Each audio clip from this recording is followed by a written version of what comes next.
சப்பாத்தி சாதத்துக்கு side dish chicken tikka masala எப்படி பண்ணுறதுன்னு பார்க்கலாங்க. அதுக்கு 1/2 கிலோ சிக்கன் எடுத்து க்ளீன் பண்ணி வச்சுக்கோங்க. அதில் 1/2 கப் தயிர், தேவையான அளவு உப்பு சேர்த்துக்கோங்க. மஞ்சள் பொடி, 1 டீஸ்பூன் மிளகாய் பொடி, 1/2 டீஸ்பூன் சீரகப் பொடி, 1/2 டீஸ்பூன் கரம் மசாலா, 1 1/2 டீஸ்பூன் கொத்தமல்லி பொடி சேர்த்து, கொஞ்சோண்டு ஃபுட் கலரும் சேர்த்து நல்லா மிக்ஸ் பண்ணி விடுங்க. மிக்ஸ் பண்ணி ஒரு 1/2 மணி நேரம் கழித்து நம்ம கிரேவி பண்ணலாம்.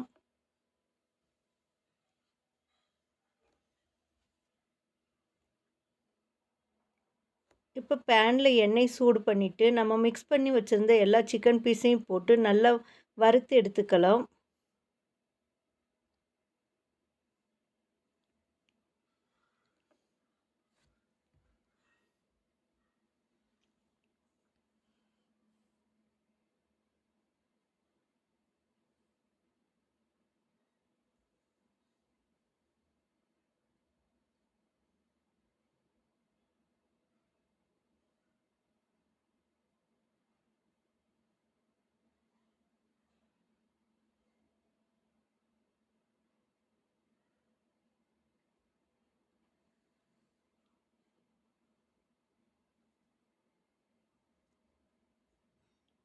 இப்போ சிக்கன் நல்லா வெந்துடுச்சு. இப்போ எடுத்துடலாம்.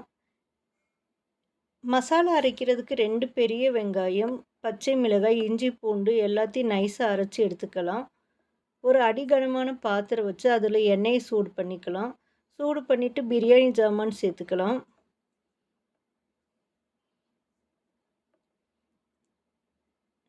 அரைச்ச பேஸ்ட்டையும் நம்ம சேர்த்துக்கிட்டு நல்லா வதக்கி விடணும் பேஸ்ட்டை.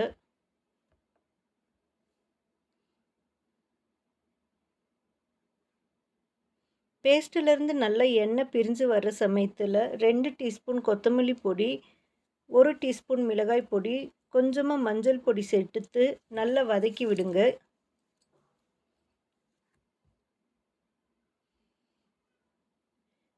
இப்போ சிக்கன் மிக்சிங் பவுலில் மசாலா இருந்தாலும் அதையும் சேர்த்துக்கோங்க.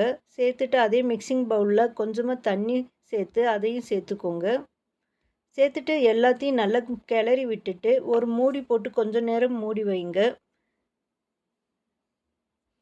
இந்த மாதிரி எண்ணெய் நல்லா பிரிஞ்சு வரும். அந்த சமயத்தில் 2 தக்காளியை அரைச்சி சேர்த்துக்கோங்க. பெரிய தக்காளி எடுத்து அரைச்சி சேர்த்துக்கோங்க. அப்புறம் தேவையான அளவு தண்ணியும் சேர்த்துக்கோங்க. தண்ணி சேர்த்துட்டு அதுக்கப்புறம் உப்பும் சேர்த்துட்டு நம்ம வறுத்து வச்சுருந்த பீஸையும் சேர்த்துக்கலாம்.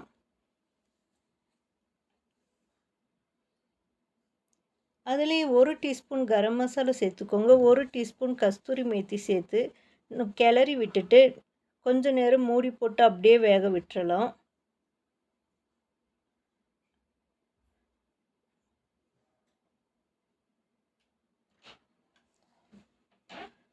இப்போ சிக்கன் டிக்கா மசாலா ரெடி ஆயிடுச்சுங்க.